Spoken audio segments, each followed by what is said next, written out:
Pero aquí, de aquí en adelante, parece que se distancia un poco de la muchedumbre para enfocarse exclusivamente en sus discípulos. Es el momento de involucrarlos en el trabajo de enseñar, predicar y sanar. Ahora voy a decir todo esto de forma más escueta. Hay dos secciones a resaltar. Lo que hasta hoy hemos estudiado, nuestro Señor enseñando, predicando y sanando. En esta nueva sección vamos a ver a los discípulos enseñando, predicando y sanando. Todo lo hizo solo hasta aquí. De aquí en adelante, quienes lo harán son los discípulos. Creo que la vivencia que voy a comentar va a explicar mejor el punto que quiero resaltar. Estudié bachillerato industrial en una época en donde había muy poca calificación académica en esa especialidad. De hecho, hasta donde recuerdo, eran apenas 4 colegios en todo el país que enseñaran esa especialización. Por supuesto, eso daba ventaja para encontrar trabajo casi de inmediato. Lo que hacía ventajoso, creo yo, era la metodología de enseñanza. En esa época no era costumbre que los estudiantes de bachillerato estudiaran 8 horas al día. Creo que esa especialización era la única que nos obligaba a ello. Lo hacían así porque dividían la jornada diaria en 2 turnos. El primero era teórico. Las primeras 4 horas íbamos a un aula, cuadernos, libros, todo teorización. Pero la segunda jornada era en el taller. Allí debíamos poner en práctica todo lo que en la mañana habíamos aprendido con los maestros y los libros.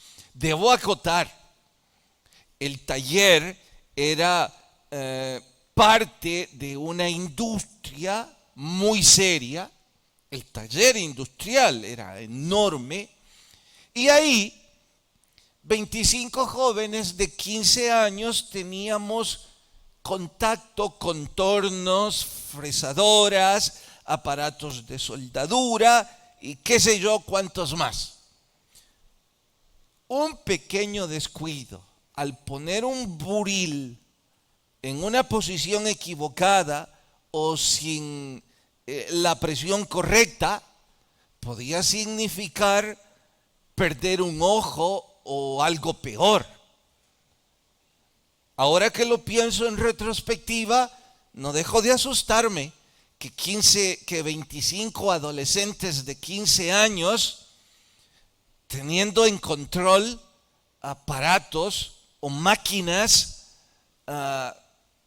con el riesgo que eso significa. Puedo asegurarles que si no todos, la mayor parte de los estudiantes esperábamos con ansias llegar al taller, poner en práctica lo aprendido en la mañana. Queríamos escuchar el motor del torno, queríamos darle forma al metal con nuestro trabajo. Era emocionante, pero entendíamos bien que la clase que tuvimos en la mañana era indispensable. Entendíamos bien que sin aprender a manejar el pie de rey, era una especie de regla para medir. Entendíamos bien que sin entender lo que significaba un engranaje, sin entender lo que significaba convertir el sistema métrico al sistema inglés, sin entender los principios de seguridad, no podíamos estar frente a esa máquina. Esa es la transición de la que estoy hablando. Que hasta ahora los discípulos han estado en un aula de clases, cierto, al aire libre, pero todo ha sido teórico. Quien ha hecho cada cosa ha sido el Señor. Y de aquí en adelante son ellos los que tienen que hacer todo lo que el Señor les enseñó. Bien, nosotros como cristianos, se asume, debemos ser discípulos de los discípulos. Vea que no estoy diciendo que debemos ser discípulos del Señor porque creo que vemos inalcanzable a nuestro Señor. De acuerdo, con modestia, con humildad, con discreción, decimos, está bien, bastante haríamos si nos volvemos estudiantes de los discípulos. Pues dicho de esa forma, imagino que la misma emoción que los discípulos tuvieron cuando fueron al campo y pusieron en práctica lo que habían aprendido, pues la misma emoción deberíamos sentir nosotros al pensar que debemos poner en práctica lo que nos ha sido enseñado. Si usted tiene 5 meses estudiando la Biblia o 5 años, vamos, no puede seguir teorizando. Ya es el momento de ir al taller y estar tras un torno, una fresadora y poner toda la seriedad que eso significa. No todo lo que esa significa, mucho más. Porque si bien es cierto que esas máquinas mal utilizadas pueden significar un grave riesgo, ahora no se trata de máquinas, se trata de almas. Y la consecuencia final es salvación o condenación eterna. Que usted y yo pongamos todo de nuestra parte es punto de honor en esto. Nuestro sermón de hoy se titula Motivos de los discípulos. Vayan al capítulo 9, verso 36. Motivo de los discípulos. Capítulo 9, versículo 36. ¿Listos? Vamos desde el 35. Recorría Jesús todas las ciudades y aldeas, enseñando en las sinagogas de ellos y predicando el evangelio del reino y sanando a toda enfermedad. ¿Notan lo que antes les dije? Predicando, enseñando y sanando. Y al ver las multitudes tuvo compasión de ellas, porque estaban desamparadas, dispersas como ovejas que no tienen pastor. Entonces Jesús dijo a sus discípulos: a la verdad la mies es mucha, mas los obreros son pocos. Rogad pues al Señor de la mies que envíe obreros a su mies. Y en negrilla voy a leer solo los títulos del capítulo 10. Dice elección de los 12. Luego misión de los 12. Eso significa envía a los 12 a hacer el trabajo. El que sigue, persecuciones. Eso significa las adversidades en el trabajo. Bien, hasta ahí leemos y por favor oren conmigo. Señor, te rogamos que tu Espíritu Santo nos hable y que podamos crecer a través del estudio de tu palabra. En Cristo Jesús lo ruego. Amén.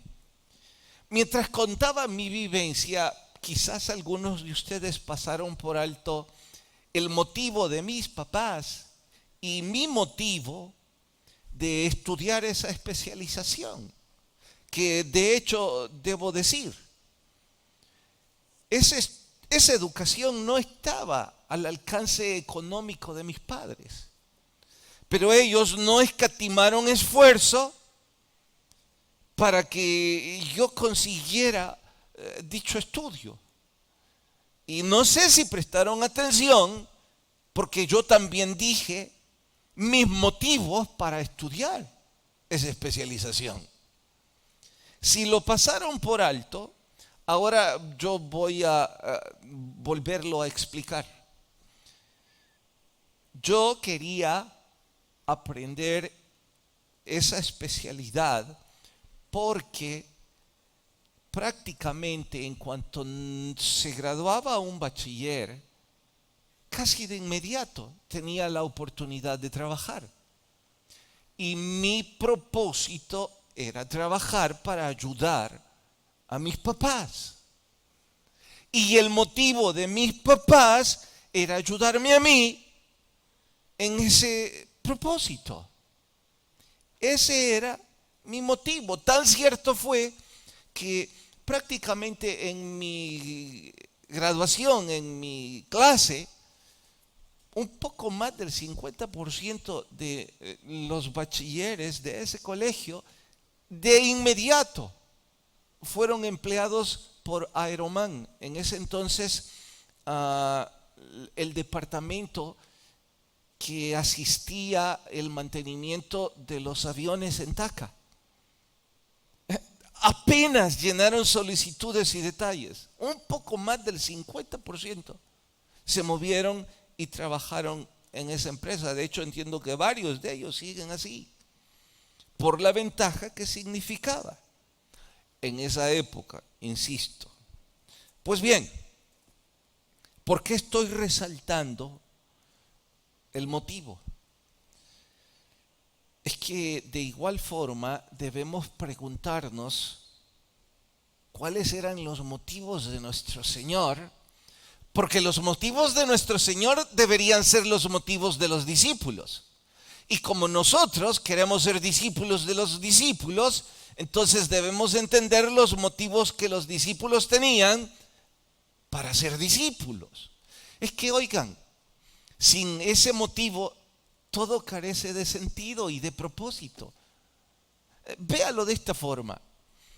Si el motivo de mis papás no era ayudarme para que yo cumpliera mi sueño de trabajar y ser de ayuda a las finanzas del hogar, ¿para qué se iban a esforzar?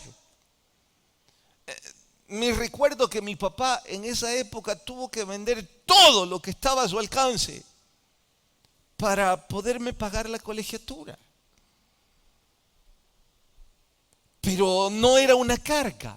¿Por qué? Porque el motivo aliviaba la carga. Porque eso le daba sentido. De igual forma, para mí, debo decir que una buena parte de mis compañeros eran hijos de empresarios con talleres industriales. Ellos manejaban la terminología. Para ellos muchas de las cosas que estudiamos no eran ninguna novedad. Sí, cada cosa era nueva para mí. Y yo tenía que poner un doble esfuerzo. Pero no tenía carga y el esfuerzo no era insufrible porque el motivo me animaba, me motivaba, me hacía esforzarme sin sentir que la carga era demasiado pesada. Estoy ilustrando pues que de igual forma, cuando nosotros tenemos un motivo para ser discípulos, el motivo le da sentido y le da propósito a lo que hacemos. Y la carga, cualquiera sea, de ser discípulo, pues se alivia y tiene sentido. Ya no se vuelve insufrible. Debo decir un poco más. De hecho, aquellos que están en un ministerio sirviendo 100 discípulos sin el motivo correcto, no solo corren el riesgo de desistir pronto y decepcionarse, lo cual seguramente va a suceder, sino que además corren el riesgo de estar cometiendo un grave irrespeto a Dios en lo que están haciendo. ¿Por qué? Porque quizá lo que hacen es un motivo totalmente contrario a los motivos de un verdadero discípulo. Pero vamos, predicador, que acaso puede haber un motivo equivocado al involucrarme y servir? Por supuesto que sí. Y ya se los voy a demostrar en un ejemplo más. Pero antes, por favor, vayamos mejor a los motivos de nuestro Señor, porque eran los mismos motivos de los discípulos ahora que ellos iban a ir a hacer el trabajo. Veamos pues el primero, capítulo 9, versículo 36. Dice, y al ver las multitudes, ¿qué pasa? Tuvo compasión. Bueno, primer motivo de nuestro Señor, compasión por las personas. Deben saber que el término compasión, su significado etimológico y traducido a nuestro español sería sufrir juntos. Eso es sentir compasión por alguien, sufrir con esa persona. Entendemos entonces que nuestro Señor enseñó, predicó y sanó porque sufría con las personas que estaban sufriendo. Ahora, cuidado y usa la palabra compasión como siamesa de empatía. Empatía es reconocer el dolor ajeno y bien por la virtud, pero hasta ahí llega. La compasión no solo sufre con el que sufre, sino que además hace cualquier esfuerzo para aliviar la carga del que sufre. No digo con esto que empatía es un vicio, insisto, es una virtud, pero la compasión va más allá. Nuestro Señor, al ver el sufrimiento de esta gente, Él sufría con el propósito de hacer algo para aliviar lo que ellos sufrían. Y ahora los discípulos debían entender que ese debía ser el primero de sus motivos, sentir compasión por las personas. Para ilustrar esto, relaciono el artículo del Dr. Brand, uno de los más famosos en cuanto al cuidado de personas contagiadas con lepra. Imagino que cuando escribió esto en sus comienzos, él todavía no conocía al Señor Jesús como su Salvador. Dice, yo no podía entender por qué en la Biblia se narraba que con detalle el Señor Jesús tocaba tan a menudo a las personas contagiadas con enfermedades insalubres y malolientes que nadie tocaría, justo como la lepra, o justo como yo tomo tantas medidas higiénicas para no tocar a los contagiados. Sumado, alguna vez leí que bastaba con que él dijera, sé sano, y las personas sanaban. Pero me llamaba la atención, dice, que no le bastaba con decirlo. Él los tocaba. Después de muchos años haciendo el trabajo y cuidándolos, ahora entiendo bien por qué el Señor Jesús los tocaba, dice. Es que estas personas sufren más por la discriminación, sufren más por la indiferencia que por el pus, el mal olor o el dolor que las llagas provocan en su cuerpo. Ellos sienten, dice, que el amor les fue negado y sus corazones se desmoronan aún más cuando saben que nadie se atrevería a abrazarlos.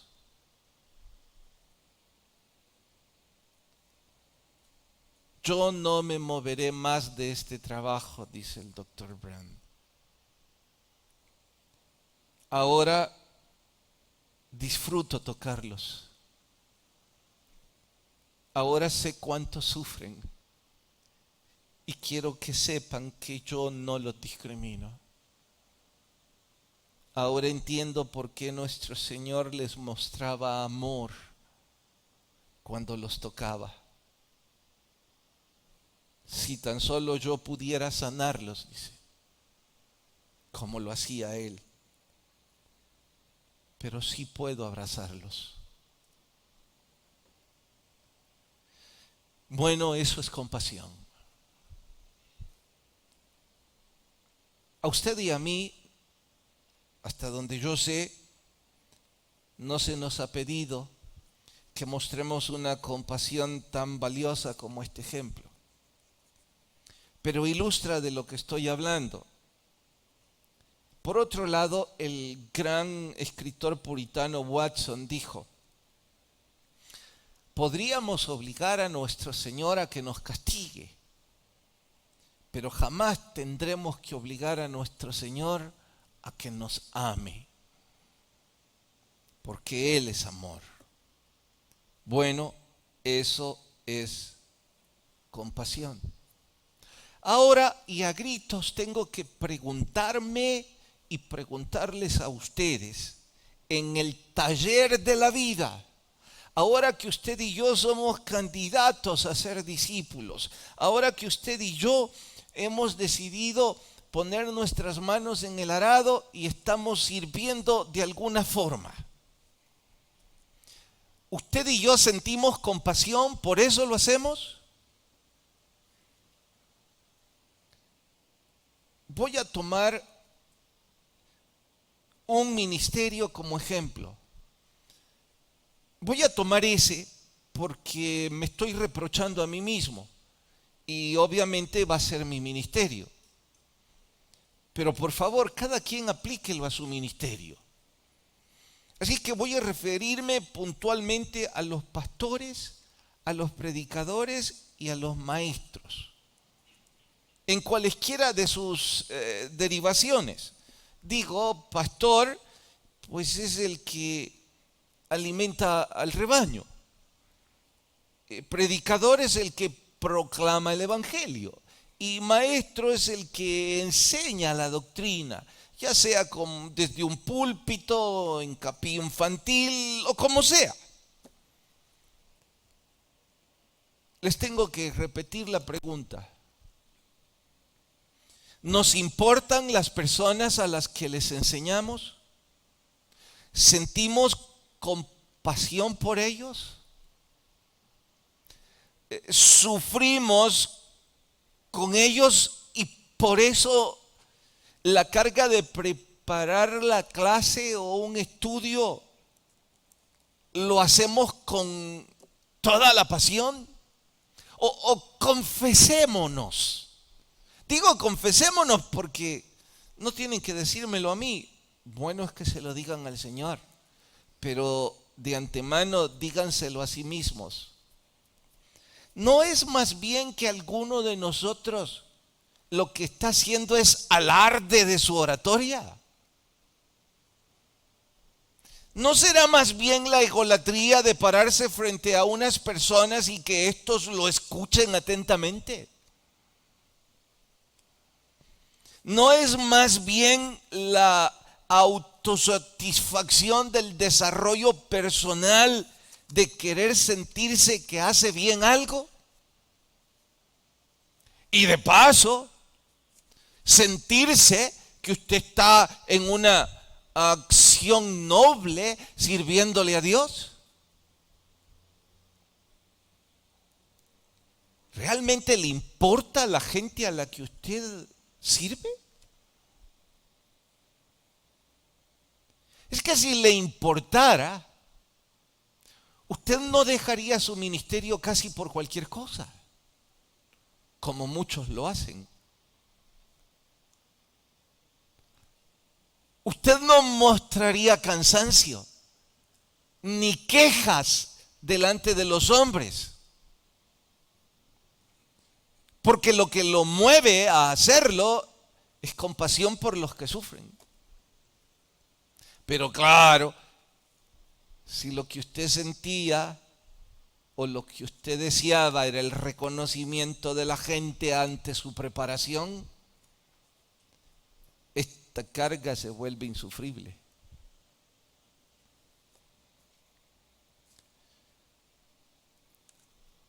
Creo que con esta anécdota voy a poder ilustrar mejor el punto. Me reservaré detalles, solo diré que su nombre es Norma. Estábamos todavía como iglesia en la colonia Colhuatán y ella era una de las maestras de capilla infantil. Uno de esos días se acercó para decirme: Carlos, te cuento que me voy del país, el trabajo me ha solicitado para otro país en Centroamérica.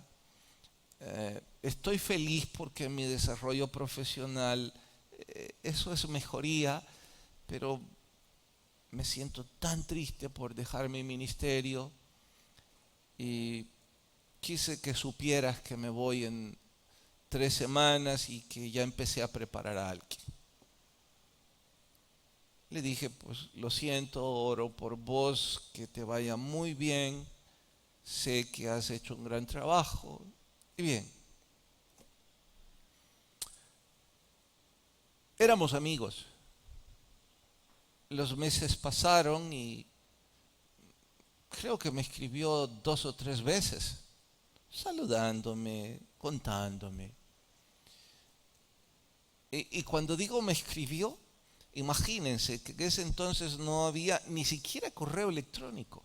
Cuán viejo me siento al contar esto, ¿eh? Porque eran cartas físicas que llegaban con el correo. Y probablemente dejó de escribir porque yo nunca correspondí. Yo creo que nunca escribí una carta.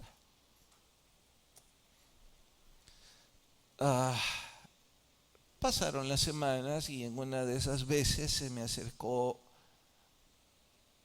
una mamá con su hijo, tal vez 5 años, y me dijo: pastor, mi hijo quiere platicar con usted. Yo sonreí, traté de mostrar un poco de carisma, me incliné y le dije: ¿quieres platicar conmigo? Y él, con mucha seriedad y con tono de reclamo, me dijo: usted es el pastor. Yo dije: esto va por mal camino. Sí, yo soy el pastor. ¿Por qué despidió a Norma?, me dijo. Entonces él volví a ver a la mamá y la mamá me dijo: la profesora de capilla. No, hijo, yo no la despedí, ella tuvo que ir a otro trabajo en otro país. Pero no debió dejarla ir, me dijo. Ella me ha escrito 3 o 4 veces y tengo ya algunas semanas de no tener ninguna carta suya. El niño de 5 años. Yo me sorprendí un poco más, me incorporé y le dije a la mamá: ¿Normita le escribe? Y ella dijo: cada mes recibí el niño una carta y yo se la leo,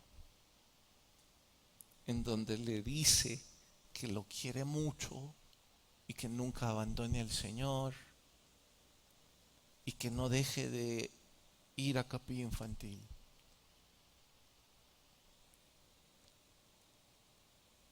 Wow. Por supuesto, yo me quebré y dije a la mamá: si tan solo todos tuviéramos un poco del amor de Norma hacia aquellos a quienes ministran.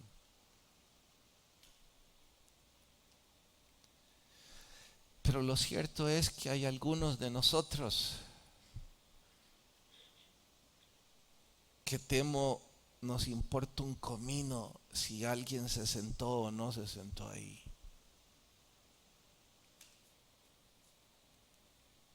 Prueba de ello es que no tiene 50 estudiantes, tiene 12 y ni siquiera sabe el nombre de ellos.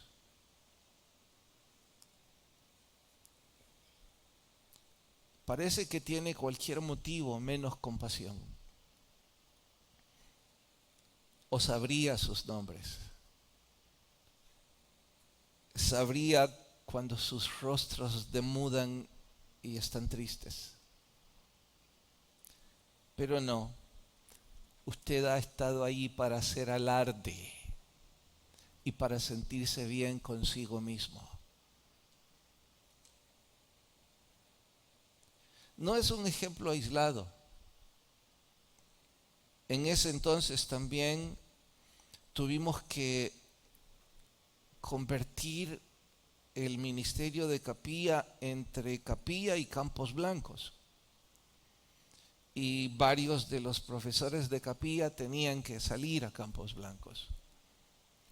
Recuerdo muy bien a Antonio llegar y decirme: pastor, yo entiendo que la Biblia nos dice que debemos ser sumisos. Y si no hay forma, está bien, yo me voy para Campos Blancos. Pero yo voy frustrado, me dijo. Yo le dije: ¿pero por qué? Él respondió: porque yo no quiero dejar a mis niños. Su expresión fue: mis niños. Yo quiero seguirle enseñando a mis niños. Le dije a quien entonces dirigía Capilla: no movas a Antonio. Él me dijo: mira, es de los mejores. No lo movas. No está haciendo un capricho. Siente compasión por sus niños. Esa es la compasión que usted siente en el ministerio donde sirve. El deseo de ayudar y de sufrir con ellos. Ahora aplique estos dos ejemplos al ministerio de música, al ministerio de acomodación, al ministerio de lo que usted quiera. Y respóndase: ¿cuál es el motivo del por qué ha estado haciendo lo que hasta hoy hace? ¿Usted siente compasión por esos hombres a quienes ha invitado a jugar, que sus almas van a ir al infierno? ¿Usted siente compasión porque se ha dejado con su mujer?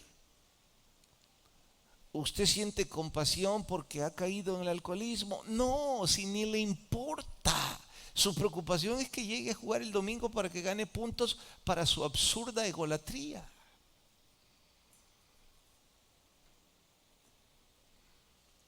Por eso dije, el motivo le da sentido a todo.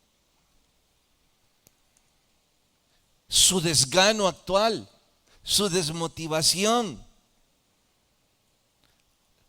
¿Se volvió insufrible el ministerio?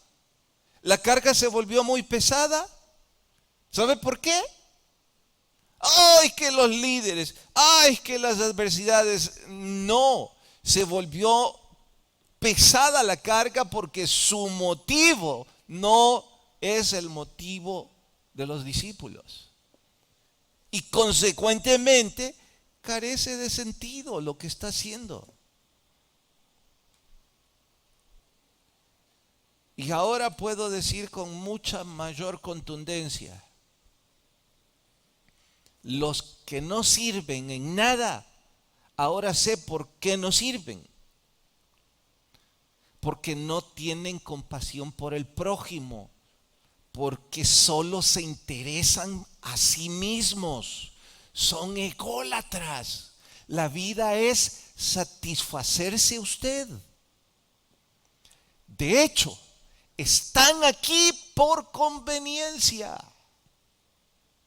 no en un aula recibiendo teoría para después ponerla en práctica para servir al prójimo. Están aquí para ver qué les conviene, no con un motivo de compasión hacia el prójimo. Les dije al principio que muchos se involucran y no por las razones correctas. Pero vamos a una segunda, verso 36. Tuvo compasión de ellas porque estaban desamparadas y dispersas como ovejas que no tienen pastor.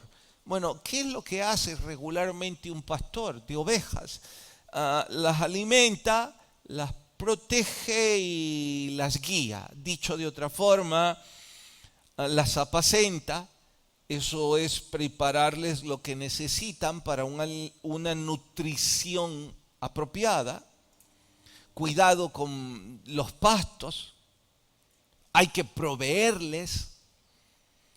Segundo, en cuanto a protección, hay que cuidarlas de los lobos rapaces y de cualquier otro depredador. Y en cuanto a liderazgo, hay que guiarlas por la senda correcta y hay que meterlas al rebaño cuando van a las montañas a buscar o a alimentarse. Dice que esas ovejas estaban dispersas porque no tenían quien las alimentara, quien las protegiera, ni quien las guiara, y que Él, por compasión, quería alimentarlas, protegerlas y guiarlas. Quienes hasta esa fecha habían sido sus pastores eran los escribas y los fariseos, que en lugar de apacentarlas se habían convertido en sus depredadores. Estos eran más bien los lobos. Por ello Isaías dice: ay de aquellos pastores que se alimentan de esas pobres ovejas. Y la misma pregunta anterior. Usted y yo, lo que hoy por hoy estamos haciendo como servicio para nuestro Dios, ¿lo estamos haciendo con el corazón de pastor?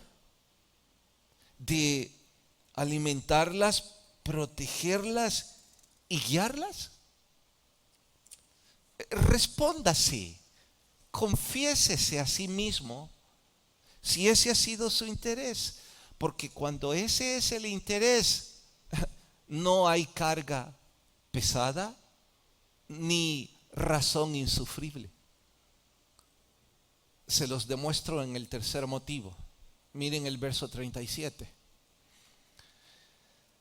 A la verdad la mies es mucha, mas los obreros pocos. Rogad pues al Señor de la mies que envíe obreros a su mies. ¿Qué es esto? No lo entendemos. Bueno, déjenme explicar. Mies es el cereal como el trigo, la avena y la cebada que está listo para la corta o la siega. Ahora, en dicho cultivo, si ese cereal no se corta a tiempo, se echa a perder. Eso significa que si la mies no se siega en el tiempo pertinente, sirve para fuego. Y nuestro Señor dice: faltan obreros. Está diciendo de que la mies son todas aquellas personas que están listas para recibir al Señor Jesús, para entregar a Él sus vidas. El problema grave es que no hay suficientes obreros que vayan y les hablen. No hay pastores con corazón de pastor que quieran alimentarlas, protegerlas y guiarlas.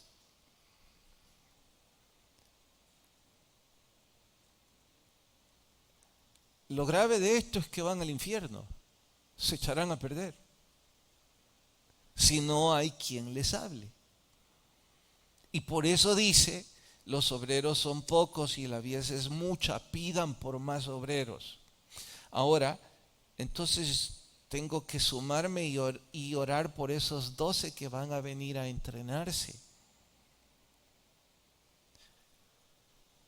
Todo lo que he explicado contrasta mucho con la actitud de algunos de ustedes que tienen carro, tienen tiempo y tienen dinero para hacer algo hoy para la obra del Señor, pero no tienen el corazón.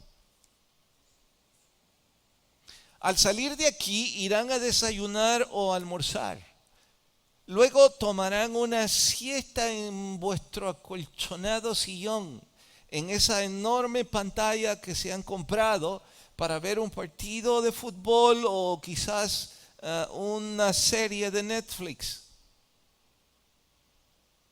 Que alguien les diga de compartir algo de usted para ir y servir a esas personas, ¡ja! Ni remotamente. ¿Saben por qué? Porque viven para ustedes mismos. Hoy no vinieron a este estudio con la intención de ir al salón de clases en la mañana para por la tarde ponerlo en práctica. Vinieron al salón de clases en la mañana para saber si algo de lo que oyen les conviene y le pueden sacar fruto, pero no fruto espiritual.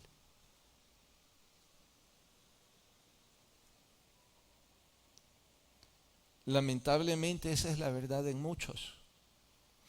Pero no crean que solo tengo ejemplos negativos. No piensen que arremeto sin base, porque también puedo decir que hay muy buenos ejemplos.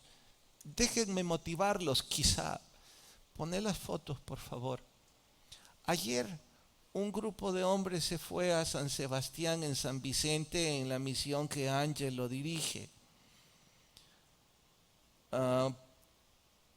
Gastaron sus carros, su combustible y su dinero porque les hicieron carne a los invitados. ¿Seguí? Y compartieron con ellos toda la tarde, un grupo de hombres y de mujeres. Y no sé cuántos de ellos vinieron al Señor o no. Y no es importante, porque en fin, el trabajo de compartir la palabra lo hicieron. Gracias. La iglesia no les dio un solo centavo. De hecho, no tenemos, las finanzas no están bien. Yo no les dije que fueran. No solo eso, también sé que están abriendo un grupo de este ministerio en Suchitlán los días jueves. Y me llamó la atención, Suchitlán es en el lago de Suchitoto, en la misión que pastorean los esposos Chavarría. Y me llamó la atención porque todo el mundo trabaja en jueves, pero ellos no lo vieron como una carga insufrible o como una imposición de la iglesia. Yo no sé de dónde sacaron ir en jueves, ni les preguntaré, porque seguramente es algo entre ellos y Dios, y no sé cuántos van. Es que obviamente tienen los motivos correctos. Responda si usted y yo esta mañana si tenemos motivos correctos. Vamos a orar. Padre, gracias por tu palabra y lo que ésta nos enseña.